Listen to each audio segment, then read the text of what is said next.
geklaute Witz. Wir sind wieder da. Der geklaute Witz. Genau. So, ich habe eine gute Idee. Ja.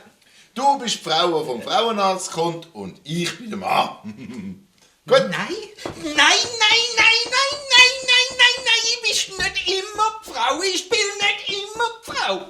Ja, ist okay. Ich ganz ruhig durchatmen, einschnaufen, ausschnaufen. Gut, dann bin ich die Frau und du bist der Mann.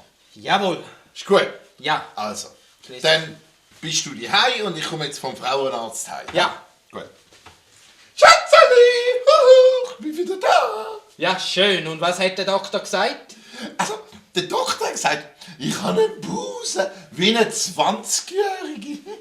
Ah, schön. Und was hat er zum Arsch gesagt? Also, ganz ehrlich gesagt, über dich haben wir nicht geredet.